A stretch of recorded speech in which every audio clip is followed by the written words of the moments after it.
आज हम एक टॉपिक नया स्टार्ट करेंगे और वो बहुत ही इंपॉर्टेंट टॉपिक होगा। आज जो मैं टॉपिक स्टार्ट करने जा रहा हूं ना, उसमें से 100% आपका किसी भी कंपटीशन टेस्ट में क्वेश्चन आना ही आना है। स्कूल के सिलेबस में भी आएगा, पेपर में भी। और पिछले पेपर आप नेट के उठा के देखो, आप आईआईटी के उठा के देखो, हर साल एक क्वेश्चन बनता है। हर साल जो टॉपिक अब स्टार्ट करेंगे हम, और जो टॉपिक आज हम स्टार्ट करेंगे ना, ये अगले लगातार 3-4 दिन पढ़ाया जाएगा। लगातार 3-4 दिन पढ़ाया जाएगा। बड़ा अच्छा टॉपिक है, इंटरेस्टिंग टॉपिक, आसान है बिल्कुल। तो थोड़ा सा ना शुरू में आपको चीजें ध्यान से सुननी है, और फिर आपका धीरे धीरे इसमें इंटरेस्ट बनेगा। जो आज का टॉपिक है वो बहुत ही मैं का इंपॉर्टेंट है। जैसे आज के टॉपिक का नाम है भाई डायमेंशनल एनालिसिस। डायमेंशनल एनालिसिस ये पढ़ेंगे आज हम। डायमेंशनल एनालिसिस, तो मैं कह रहा हूं तो अगले शुरू के ना 5-4 मिनट आप ध्यान से सुनना चीजों को, फिर आपका इंटरेस्ट बढ़ जाएगा। फिर आप मेरे से पहले ही क्वेश्चन सोल्व कर दोगे। लेकिन शुरू में 2-3 मिनट, 5-4 मिनट मतलब ध्यान से सुनो चीजों को। क्या है ये डायमेंशनल एनालिसिस का मतलब क्या है? बेटा देखो, मैंने आपको ये बताया था कि मैकेनिक्स के अंदर ना, मैकेनिक्स के अंदर हम 3 क्वांटिटीज को फंडामेंटल क्वांटिटी मानते हैं। मास, लेंथ और टाइम को। मैकेनिक्स में 3 क्वांटिटी फंडामेंटल क्वांटिटी मानी जाती है, मास, लेंथ और टाइम। इसके अलावा जितनी भी क्वांटिटी हैं, इन 3 के अलावा, वो सारी क्वांटिटी डिराइव्ड क्वांटिटी कहलाती हैं। ये हमने पहले आपको बताया था। मास, लेंथ और टाइम 3 फंडामेंटल क्वांटिटी है। मैं पहले डिस्कशन करूंगा केवल मैकेनिक्स के ऊपर, फिर 3-4 दिन पढ़ा के इसको फिर हम अगले टॉपिक पर, मतलब ये थर्मोडायनेमिक्स या करंट इलेक्ट्रिसिटी की बात करेंगे। लेकिन पहले हम इन 3 को फंडामेंटल मान के, मास को, लेंथ को और टाइम को, डायमेंशनल एनालिसिस को डिस्कस करेंगे। तो मैं कहा 2-3 दिन लगातार पढ़ाना है, बड़ा इंपॉर्टेंट टॉपिक है, क्वेश्चन 100% आना ही आना है हर पेपर में। तो डायमेंशनल एनालिसिस है क्या, इसका मतलब क्या है? बेटा आपने करना क्या है इस टॉपिक में, आपको इन 3 के अलावा कोई भी क्वांटिटी अगर आपकी है, इन 3 के अलावा कोई भी क्वांटिटी अगर है, तो आपको उसको पहले मास, लेंथ और टाइम में कन्वर्ट करना है। मास, लेंथ और टाइम में कन्वर्ट करना है। आपको हर डिराइव्ड क्वांटिटी का फार्मूला मास, लेंथ और टाइम की टर्म में कन्वर्ट करके लिखना है। उसके बाद हर एक डिराइव्ड क्वांटिटी के अंदर जहां जहां मास आएगा, मास को आपने कैपिटल एम से रिप्लेस करना है। फार्मूले में जहां भी एम आएगा, मास आएगा, उसको हम कैपिटल एम से रिप्रेजेंट करेंगे। और जहां लेंथ आएगी उसको कैपिटल एल से रिप्रेजेंट करेंगे। और जहां टाइम आएगा उसको कैपिटल टी से रिप्रेजेंट करेंगे। मैं कह रहा हूं पहले 5-1 मिनट थोड़ा ध्यान से सुनोगे, मैं 5-4 एक्सपेरिमेंट, सॉरी, एग्जाम्पल्स करवाऊंगा, तो फिर आपको समझ में आएगा कि क्या कह रहा हूं मैं। आपने करना क्या है, कोई भी फिजिकल क्वांटिटी का फार्मूला आपको देगा, उसको मास, लेंथ और टाइम की टर्म में कन्वर्ट करने की कोशिश करो। फिर जहां कहीं पर भी फार्मूले में मास आए उसकी जगह कैपिटल एम लिख दो, एल लेंथ आए उसकी जगह कैपिटल एल लिख दो, टाइम आए कैपिटल टी लिख दो, और उससे गिवन क्वांटिटी का नया फार्मूला बन जाएगा एम, एल और टी की टर्म्स में। एम, एल, टी की टर्म में आपको एम, एल और टी की पावर्स चेक करनी होती है। एम, एल और टी की पावर्स देखनी होती है। ये हमारा काम है डायमेंशनल एनालिसिस में। देखो, जैसे मैं आसान आसान एग्जांपल लेता हूं भाई। सबसे पहले मैं बात करता हूं स्पीड की।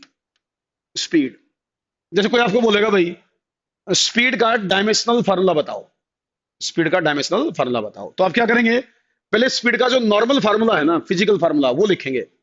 जैसे आपने पढ़ा भाई, स्पीड होती है distance over time. Speed is distance over time. तो आप क्या करें, डिस्टेंस की जगह कैपिटल एल लिख देंगे। डिस्टेंस एक लेंथ है, जैसे डिस्टेंस हुआ, डिस्प्लेसमेंट हुआ भाई, हाइट हुई, ब्रेड्थ हुई, ये सब चीजें डिस्टेंस के अंदर आएंगी, मतलब लेंथ के अंदर आएंगी। रेडियस है, डायमीटर है, सरकमफ्रेंस है, ये सब कुछ लेंथ मान देंगे। तो डिस्टेंस की जगह कैपिटल एल लिख दूंगा, और टाइम की जगह कैपिटल टी लिख दूंगा। मैं टाइम की जगह लिख दिया मैंने कैपिटल टी, और डिस्टेंस की जगह लिख दिया एल। तो ये क्या बन गया, एल की पावर तो बन गई 1 और टी की पावर बन गई -1। एल की पावर तो 1 बन गई और टी की पावर -1 बन गई। तो मेरे से कोई अब पूछेगा ना कि what is the dimensional formula for speed, what is the dimensional formula for speed, तो मैं बोल दूंगा L1 T-1। ये डायमेंशनल फार्मूला बन गया स्पीड का, L1 T-1। इस तरीके से मैं बोल दूंगा। अब देखो इसमें मास नहीं आया, स्पीड के फार्मूले में मास आता ही नहीं। तो अगर मास नहीं आया तो आप चाहो तो एक काम और कर सकते हो, वो आपकी डिपेंड करेगा कि आप करना चाहो तो कर सकते हो। जैसे मास नहीं आ रहा ना, तो आप ऐसे कर सकते हो, m की पावर 0, कोई जरूरी नहीं है, लेकिन m की पावर 0 लिख दो। मास नहीं आ रहा, उसका मतलब कोई पावर नहीं है, तो 0 लिख दो उसकी पावर। नहीं भी लिखोगे तो भी काम चल जाएगा, एक बार तो अपना समझने के हिसाब से तो L1 T-1 बोल देते, L1 T-1। m0 लिखना ये शो करता है कि इसमें मास की पावर नहीं आएगी, मास नहीं आएगा, थोड़ा सा अंडरस्टैंडिंग के लिए सही हो जाता है। तो इसको बोल दूंगा मैं m0 L1 T-1। ये आपका डायमेंशनल फार्मूला बढ़ जाएगा स्पीड का। ऐसे आपसे पूछे वेलोसिटी का, और बताओ वेलोसिटी का, वेलोसिटी का तो भाई वेलोसिटी होती है displacement over time, displacement over time. भाई डिस्प्लेसमेंट भी हमारे लिए तो लेंथ है, तो मैं उसकी जगह लिख दूंगा L और टाइम की जगह लिख दूंगा T। तो बताओ क्या बना भाई, L1 T-1 बना, L1 T-1। तो जो स्पीड का डायमेंशनल फार्मूला है वही वेलोसिटी का भी है। तो इस तरीके से कोई भी फार्मूला आपको देगा, आपने करना क्या है कि उस फार्मूले में जहां कहीं पर भी लेंथ आ रही हो, किसी भी टाइप की लेंथ हो, L लिख दो, टाइम आ रहा हो T लिख दो, मास आ रहा हो तो M लिख दो, और फिर उसकी पावर चेक कर दो। सबको ऊपर लिखना है, तो पावर नेगेटिव आए तो नेगेटिव लिखनी है, पॉजिटिव आए तो पॉजिटिव लिखनी है, मतलब डिवाइडेड में नहीं लिखना, जैसे L/T नहीं लिखना। इसमें L ऊपर है तो T नीचे, तो T को ऊपर ले आओ ताकि T की पावर -1 बोलना फिर हम। तो ये डायमेंशनल एनालिसिस ऐसे किया जाता है। और भी कई सारे एग्जांपल लेता हूं मैं, देखो और एग्जांपल ले लेता हूं, जैसे और भी बहुत आसान है, लेकिन इसमें ना क्वेश्चन मैंने कहा ना बहुत इंपॉर्टेंट टॉपिक है। लगेगा आपको आसान है, लेकिन धीरे धीरे इसमें क्वेश्चन बढ़ेंगे, लेवल धीरे धीरे इसमें इंक्रीज होगा, अलग अलग टाइप के क्वेश्चन आएंगे। पहले तो मैं केवल ये बता रहा हूं how to write the dimensional formula, dimensional formula लिखना कैसे है, उसके बाद उसका यूज क्या है, उसके बाद उसमें क्वेश्चन किस तरह के आएंगे। तो स्टेप वाइज सीखेंगे हम, तभी मैंने कहा कि 3-4 दिन पढ़ाना है ये हमने, अलग अलग टॉपिक इसमें पढ़ाएंगे फिर हम आपको। जैसे एरिया है, एरिया, एरिया का बोलेगा भाई डायमेंशनल एनालिसिस करके है, इसका डायमेंशनल फार्मूला बता दो। तो एरिया होगा भाई length into breadth, length into breadth. तो लेंथ होगी L, ब्रेड्थ भी होगी L, तो ये होगा L2, L2 हो गया। आप चाहो L2 लिख दो, याद रखने के हिसाब से L2 काफी है, नहीं तो M0 L2 T0, M0 L2 T0, इस तरीके से भी लिखा जा सकता है। ऐसे ही वॉल्यूम, ये बोलेगा भाई वॉल्यूम का डायमेंशनल फार्मूला बताओ। वॉल्यूम क्या होता है, length into breadth into height. मैंने कहा किसी भी टाइप की लेंथ हो उसकी जगह कैपिटल L लिखना है, किसी भी टाइप की हाइट हो, लेंथ हो, कुछ भी हो, उसको L से लिखना है। तो ये हो जाएगा भाई L into L into L, तो L³ हो जाएगा। तो ये एरिया का L² होगा, वॉल्यूम का L³ हो गया। ऐसे किसी भी चीज का फार्मूला आप निकाल सकते हो। जैसे और एग्जांपल लेता हूं मैं निकालता हूं एक्सेलरेशन का, एक्सेलरेशन का। देखो हम यहां जो बात करेंगे ना, हम न्यूमेरिकल वैल्यूज की बात नहीं करांगे, हम केवल डायमेंशनल फार्मूले की बात करांगे। तो कई जगह ऐसा हो सकता है कि देखने में वो फिजिकली फार्मूला कुछ अलग हो और डायमेंशंस में लिखते वक्त कुछ अलग यूज करा हम उसको, ये ध्यान रखना है। जैसे एक्सेलरेशन में लिखूंगा, वैसे तो एक्सेलरेशन होता है change in velocity by time. Acceleration क्या होता है, चेंज इन वेलोसिटी, ये आपने पढ़ा होगा छोटी क्लासेस में, change in velocity by time या टाइम टेकन। लेकिन चेंज इन वेलोसिटी, तो वेलोसिटी का मतलब चाहे चेंज हो चाहे वेलोसिटी हो, वो हो गया L1 T-1। वेलोसिटी का क्या आया था अपने पास, L1 T-1। नीचे टाइम है तो T से डिवाइड कर दो, तो ये क्या बन गया, L1 T-2, L1 T-2। बिल्कुल सही भाई, बिल्कुल सुप्रीत, सुमित प्रीत, बिल्कुल ही आएगा। यस राव ने पहले आंसर दे रखा है, वेरी गुड भाई। सुमित प्रीत अच्छे आंसर देने लग रहा है। तो ये एक्सप्रेशन का हो जाएगा। तो हमें वेलोसिटी का पता था, चेंज इन वेलोसिटी की जगह वेलोसिटी का आ गया L1 T-1, टाइम से डिवाइड कर दिया तो L1 T-2 हो गया। ऐसे आपसे पूछेगा फोर्स का बताओ भाई, फोर्स का। एक के बाद एक हम स्टेप वाइज आगे बढ़ेंगे। जैसे फोर्स क्या होता है बेटा? फोर्स होता है मास इनटू एक्सलरेशन। आपको पता होगा एम में होता है फोर्स, एम में मास इनटू एक्सलरेशन, सबने पढ़ रखा है, छोटी क्लासेस में भी आ जाता है। तो मास की जगह लिखोगे m1, m1। एक्सलरेशन की जगह क्या लिखोगे? एक्सलरेशन की जगह लिखोगे L1 t-2। तो फोर्स का होगा m1 L1 t-2। मैं उम्मीद करता हूं समझ में आ रही है वो चीजें। हमारा पर्पज होगा एक एक क्वेश्चन पर लड़ाई करनी है, एक एक क्वेश्चन पकड़ना हमने। आईआईटी में कहां से क्वेश्चन बनता है, पीएमटी में कहां से क्वेश्चन बनता है, उसको पहचानना है और उसके ऊपर काम करना है। हमें बहुत ज्यादा स्पेसिफिक होना पड़ेगा। इतना कंपटीशन है कि भाई अगर हम रैंडमली पढ़ेंगे ना फिर बात नहीं बनेगी। तो हमें ये आइडिया होगा कि भाई कहां से क्वेश्चन बनेगा, उसके ऊपर प्रैक्टिस करेंगे और वो क्वेश्चन तैयार करेंगे। तो ये प्रोसेस है, धीरे धीरे सीखते जाओगे आप लोग। अब जैसे मैंने ये बताया भाई, फोर्स का बताया, इसके बाद अपने एक फार्मूला पढ़ा वर्क का। वर्क शायद आप लोगों ने पढ़ा हो, वर्क होता है force into displacement. Force into displacement work होता है। फोर्स का आपने मेरे को बताया था अभी, ये बताया था आपने m1 L1 t-2। डिस्प्लेसमेंट मतलब लेंथ, लेंथ मतलब L1। तो भाई क्या बनेगा ये m1 L2 t-2, m1 L2 t-2। ये आपका हो गया वर्क का। फोर्स का याद है हमें, डिस्प्लेसमेंट से मल्टीप्लाई कर दिया, आंसर आ गया। क्लियर? अगला लेते हैं। आपने एक पढ़ी पावर, पावर का फॉर्मूला पढ़ा होगा आपने, पावर का। बेटा पावर होती है वर्क बाय टाइम। पावर क्या बताया मैंने? Work by time. तो वर्क का मतलब ऊपर लिखा आपने m1 L2 t-2, m1 L2 t-2। नीचे टाइम का होगा t1, टाइम का t1। तो पावर का क्या बना भाई? m1 L2 t-3, m1 L2 t-3 power का आ गया। बिल्कुल सही भाई सुप्रीत। एक होती है इंटेंसिटी, इंटेंसिटी, इंटेंसिटी। अच्छा देखो, जब हम डायमेंशनल एनालिसिस करांगे ना, तो कुछ ऐसे नाम आपके सामने आएंगे, ऐसी फिजिकल क्वांटिटी में कई वैसी लिखूंगा अभी, जो हो सकता है आपने 10th क्लास तक ना पढ़ी हो। तो वो सारी physical quantity time to time कहीं ना कहीं फिजिक्स के सिलेबस में आगे आएंगी, हम उनको आगे डिटेल में पढ़ेंगे। अब अभी अभी जो फिजिकल क्वांटिटी में नाम लूं, अगर कोई आपके ऐसा लगे भी ये क्वांटिटी तो हम जानते ही नहीं है होता क्या है, तो आपको अभी उसके जानने की जरूरत भी नहीं है। अभी केवल उसका डायमेंशनल फार्मूला जो मैं बताऊंगा वो आपको ध्यान रखना है। मैं क्या कह रहा हूं कि जो मैं डायमेंशनल फार्मूले करवा रहा हूं ना, ये कई सारी फिजिकल क्वांटिटीज के होंगे, बहुत सारी फिजिकल क्वांटिटी के लिखवाऊंगा अभी मैं आपको। और उन फिजिकल क्वांटिटीज में से कुछ फिजिकल क्वांटिटी ऐसी हैं जो आपने 10th क्लास तक कहीं ना कहीं पढ़ रखी होती हैं, उनके बारे में आप जानते हैं कि ये क्या है। कुछ फिजिकल क्वांटिटी ऐसी होंगी जो आपने 10th क्लास तक अभी नहीं पढ़ी हैं, आपके लिए वो नया नाम होगा, तो दिमाग में क्वेश्चन आएगा भी ये क्या है। तो बेटा वो चीजें ऐसी हैं कुछ जो आगे आने वाले सिलेबस में कहीं ना कहीं फिजिक्स में यूज होंगी। अभी उसको हम केवल उसके बारे में इतना जानेंगे कि उसका डायमेंशनल फार्मूला क्या है। इस चैप्टर में हमें किसी भी फिजिकल क्वांटिटी के डायमेंशनल फार्मूले से मतलब है।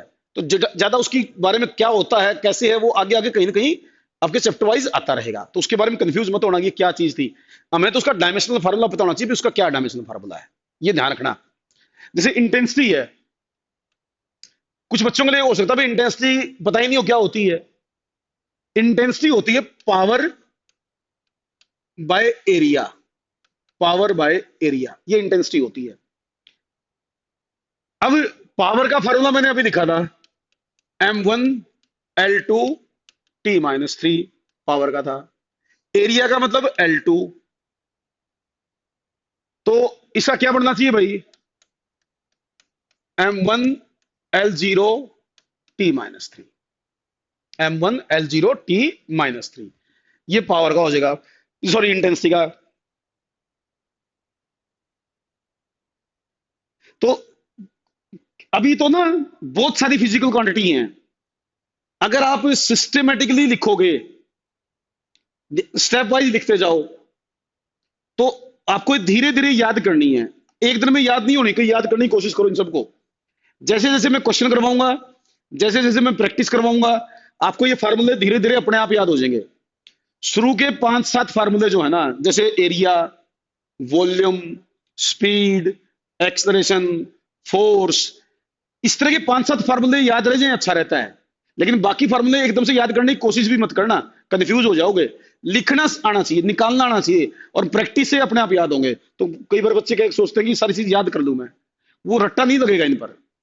ये पावर इतनी ज्यादा याद करनी, किसी कुछ पावर आएगी, किसी कुछ पावर आएगी, क्योंकि 40-50 फार्मूले बनेंगे अभी, तो 40-50 फार्मूले याद थोड़ा नहीं कर सकते हैं। 40-50 फार्मूले को प्रैक्टिस से याद होते हैं। तो इसलिए अभी रट्टा मत मारने की कोशिश करना। कोई बच्चा, फिजिक्स में ऐसे नहीं होता, कभी भी रट नहीं सकते आप चीजों को, समझ सकते हैं। तो समझाएंगे हम कोशिश करूंगा सारे फार्मूले लिखने की, जितने ज्यादा हम लिख लेंगे, धीरे धीरे यूज करेंगे, याद हो जाएगा। जैसे इंटेंसिटी का बता दिया मैंने, ऐसे ही कुछ छोटे छोटे और भी फार्मूले हैं। जैसे एक फार्मूला है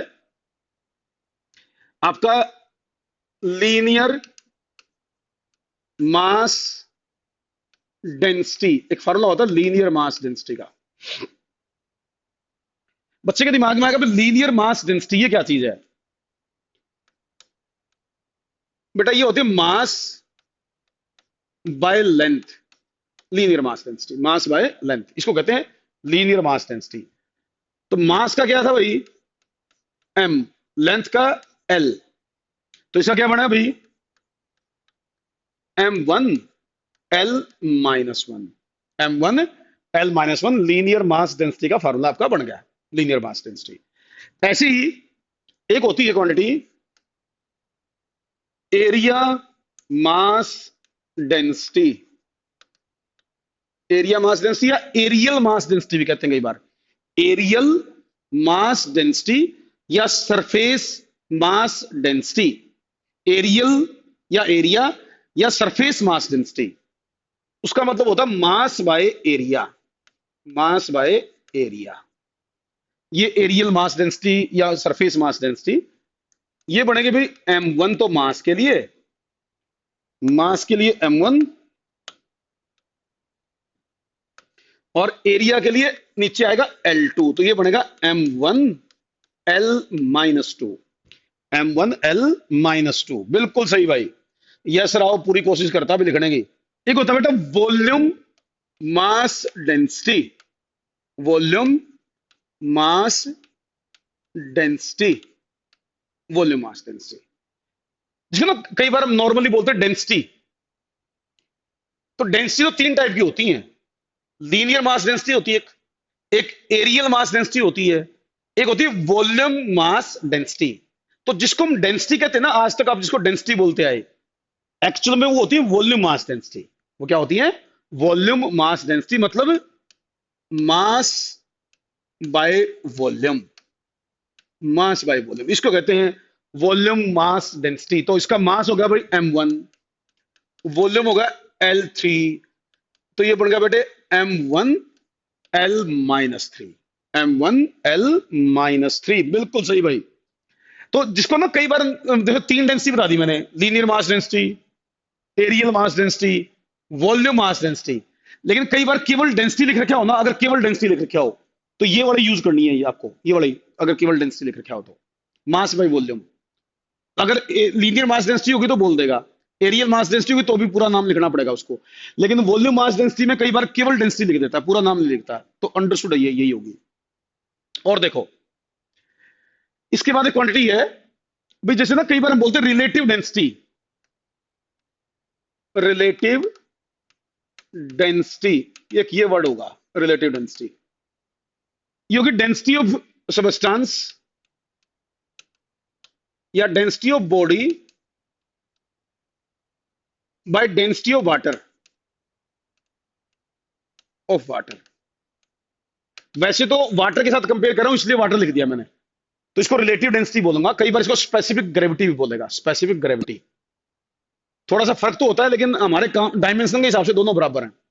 तो देखो ऊपर भी डेंसिटी आई m1 L माइनस थ्री, नीचे भी डेंसिटी आई m1 l-3, दोनों जगह डेंसिटी आई तो कट जाएगी सारी पावर, तो m0 l0 t0। अरे लिख दिया, सात्विक ने लिख दिया भाई, सुप्रीत ने लिख दिया, रुचिका, तन्वी, डायमेंशनलेस, बिल्कुल भाई डायमेंशनलेस बोलेंगे इसके, तीनों पावर जीरो आना हो तो डायमेंशनलेस बोलते हैं। अगर तीनों पावर जीरो हो तो that is called dimensionless.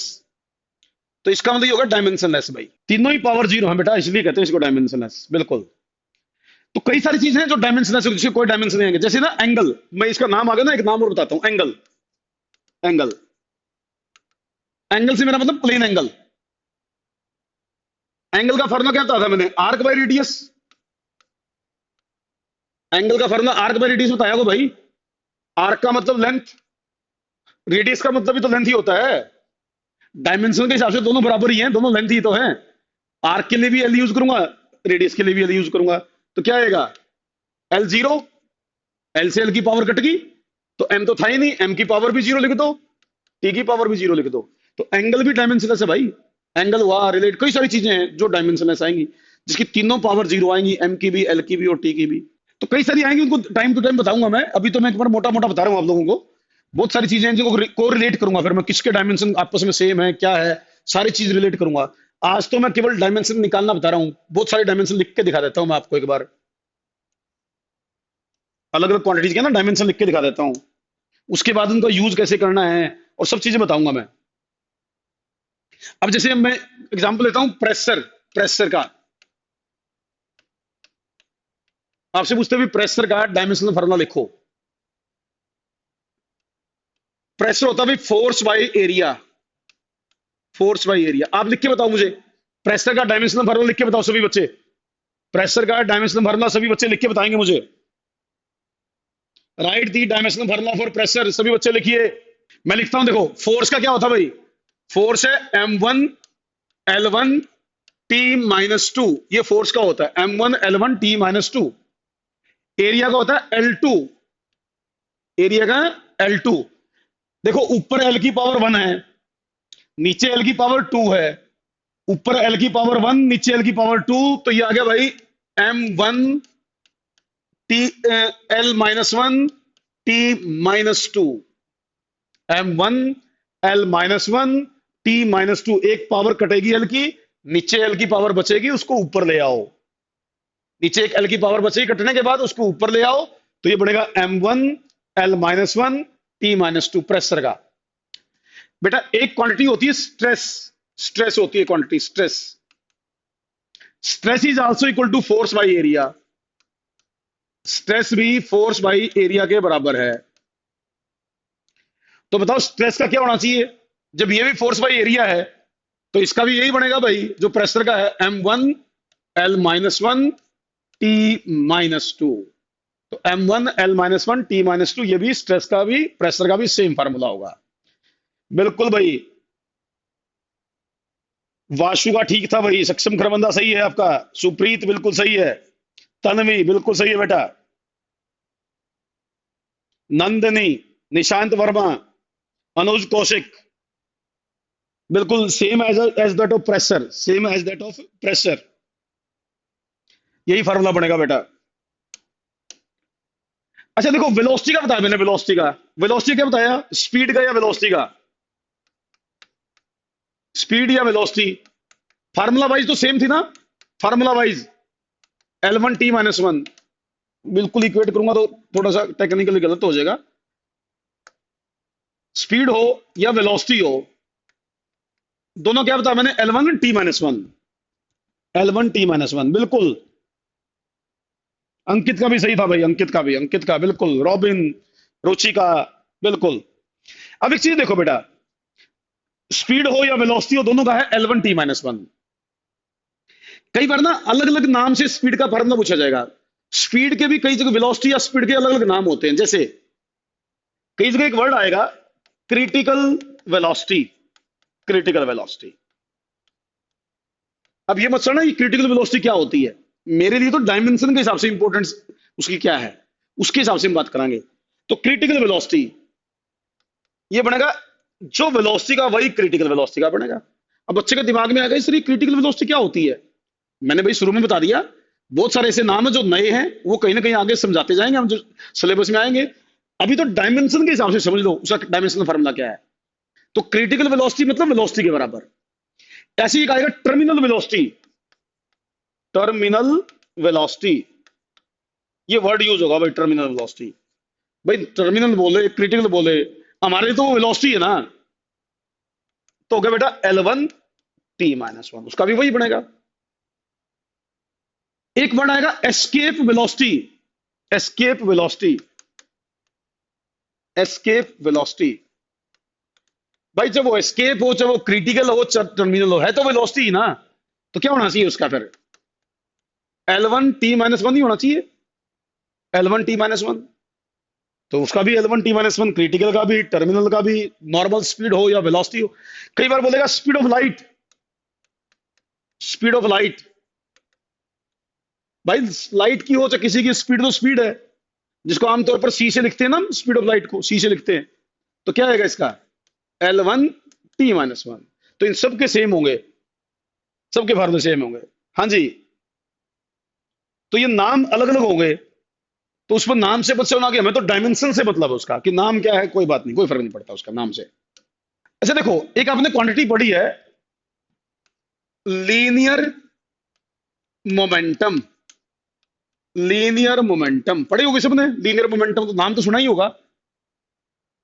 Mass into velocity, mass into velocity. कोई आपसे पूछे भाई लीनियर मोमेंटम का डायमेंशनल फार्मूला बताएं, what is the dimensional formula for linear momentum. तो मेरे हिसाब से तो भाई मास की जगह तो मैं m1 लिख दूंगा, वेलोसिटी की जगह क्या लिखूं भाई, L1T-1, L1T-1। तो इसका बन गया भाई m1 L1T-1 लीनियर मोमेंटम का फार्मूला। ऐसे ही एक क्वांटिटी होती है इम्पल्स, इम्पल्स अगर आपने नाम सुना हो, नहीं सुन रखा तो हो सकता नया नाम हो, मैं बता देता हूं।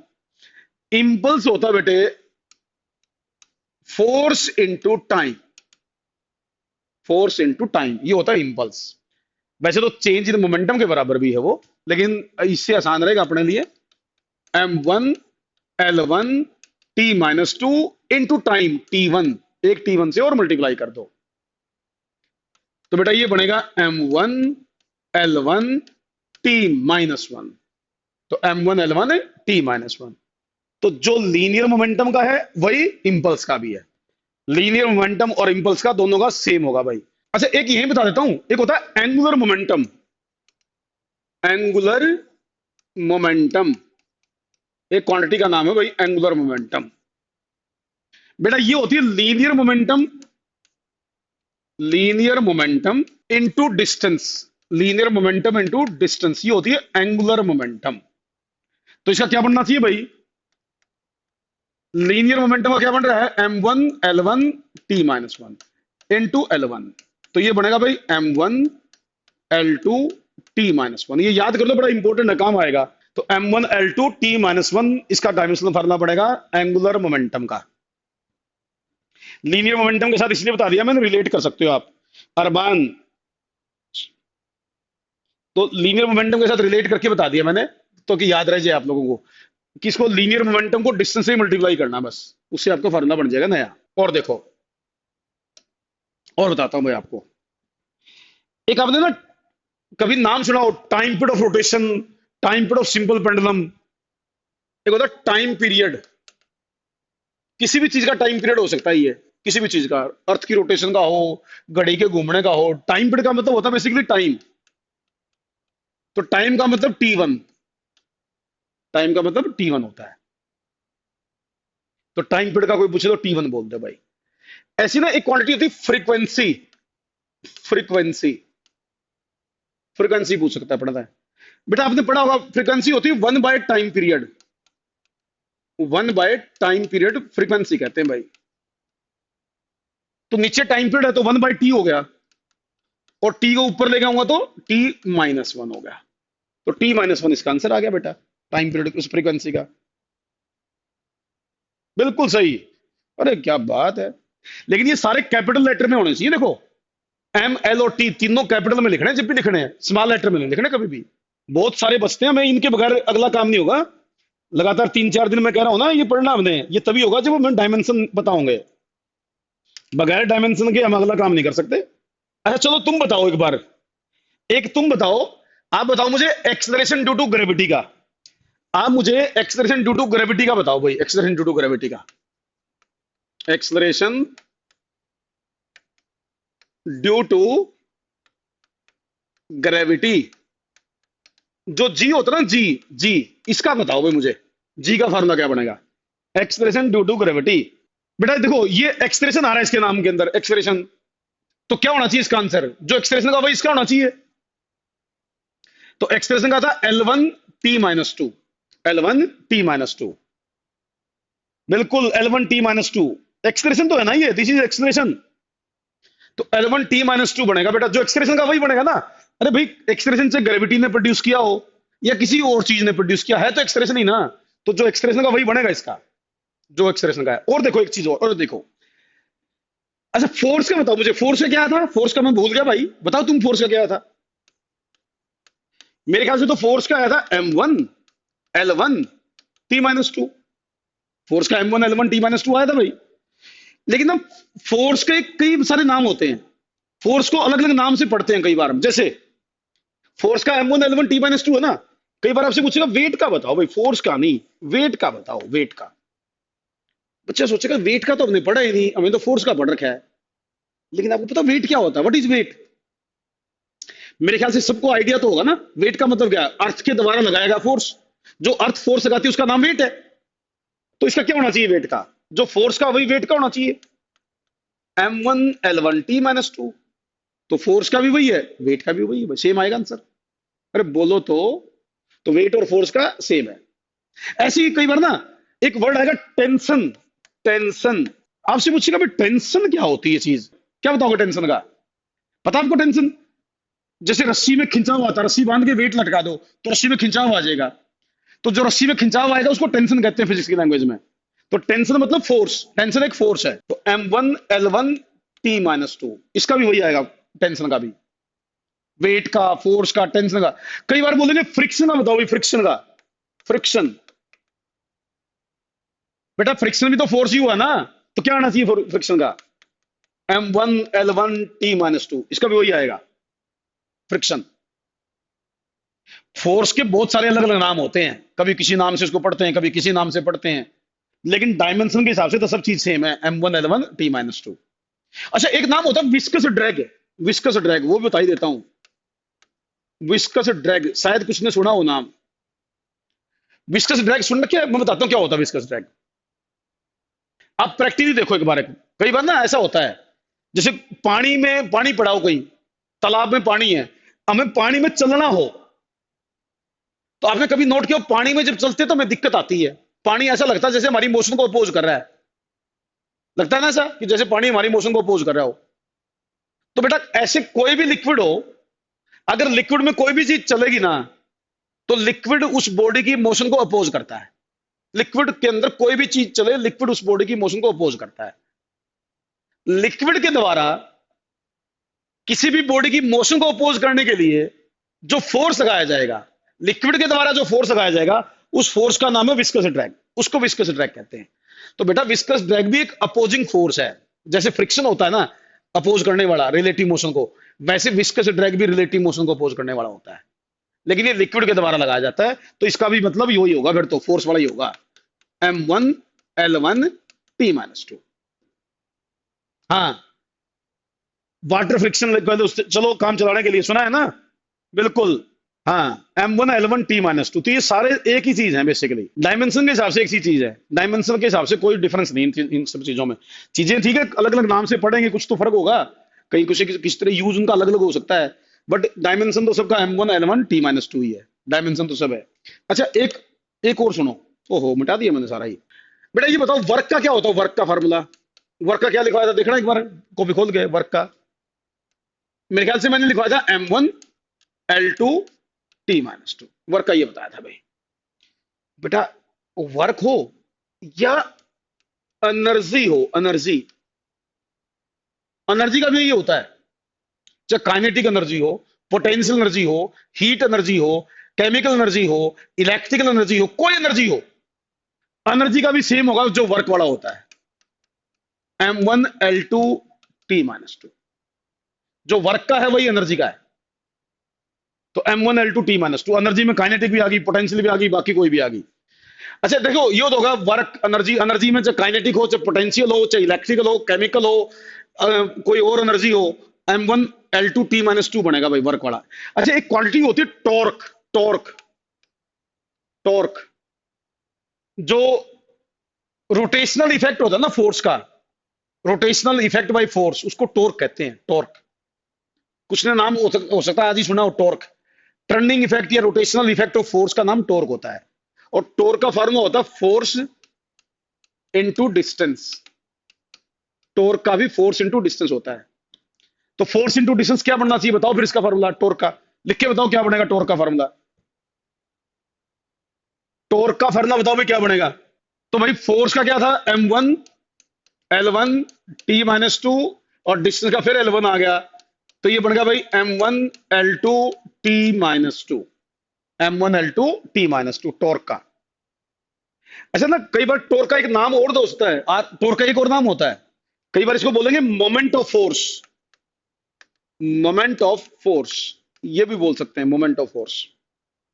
कई बार बोलते थे मोमेंट ऑफ कपल, इसी का नाम है मोमेंट ऑफ कपल। तो मोमेंट ऑफ फोर्स या मोमेंट ऑफ कपल का मतलब m1l2t-2। m1l2t-2 ये बनेगा। इसी के नाम है ये, अलग अलग टॉर्क के नाम है। 27 हो गए। चलो आज का टारगेट मेरा पूरा हो गया। ये सारे याद करने, धीरे धीरे प्रैक्टिस से याद करने, एकदम से याद नहीं करने, प्रैक्टिस से धीरे धीरे याद होंगे। मैं करवा दूंगा इनको, याद करने का तरीका बता दूंगा। अब कल कुछ करवाऊंगा, कल नहीं मैं कुछ क्वेश्चन भी स्टार्ट करूंगा इसके ऊपर। फिर शुरू में 5-10 डायमेंशन और जो अभी रहते हैं ना वो लिखवा के, फिर मैं इसमें बताऊंगा क्वेश्चन कैसे सोल्व करते हैं।